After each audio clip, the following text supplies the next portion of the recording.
I'd like to tell those parents and family members that, first of all, while learning that your child has a disability is not what you expect or like to hear, it can bring you a great deal of joy in raising them. It will be difficult, it will be hard, but it certainly is rewarding. My main message that I would like to get across is that in getting services for them, whether it's in school or after school or in employment, you really have to be proactive. The most common type of Down syndrome is what we call trisomy 21, and that's where what is supposed to be the 21st pair of chromosomes, there are 3, and that indicates that type of Down syndrome.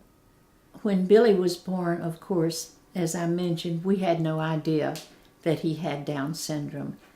Now, parents can, if they wish, get that information through a process called amniocentesis, where it is determined prenatally if a child has Down syndrome in addition to other disabilities.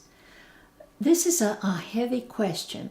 If people know definitely that they would not abort such a fetus, there's really not much point to it.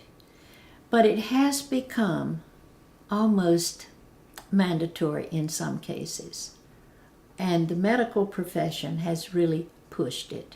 One thing that bothers me is that I think the physicians do not give any positive aspects of children with Down syndrome. An amazing statistic, amazing to me, is that of the women who are diagnosed through amniocentesis as carrying a baby with Down syndrome, 90% of them do abort. And one of the sad things about that is that there are some false tests there. I have a friend whose daughter was urged to have the amniocentesis, and they told her that she was carrying a Down syndrome baby. She did not have a baby with Down syndrome. So there's that. And the other thing is, when you do that, you are saying, this baby is not worthwhile. This baby is something to get rid of. And, it's a tough decision. The only thing I have to say, it certainly is a private and individual decision. Some children are born who need total care. And that, of course, requires an immense commitment, a commitment in which you probably need outside help. I felt that although he would have limitations, that he would have a good life and that he would learn things. But I think in general, you can expect them to be good citizens. You can expect them to be good workers at whatever level they're able to do, and that certainly begins early in childhood. You change your expectations to really celebrate small changes. If they learn a little thing, that's cause for celebration rather than waiting for the big thing.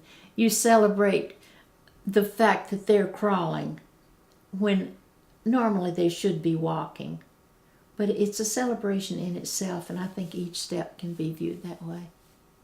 That child can put them in a place where they learn things they never thought they would learn, but they can also share things with other parents and teachers and employers and a whole community in trying to provide the best situation possible, not just for their child, but for other children who have disabilities. Those of us who are parents who have the initiative and the ability to pursue certain ideals for our parents, for our children, have to realize that there are a number of the children with disabilities whose parents are not able for any number of reasons to do that.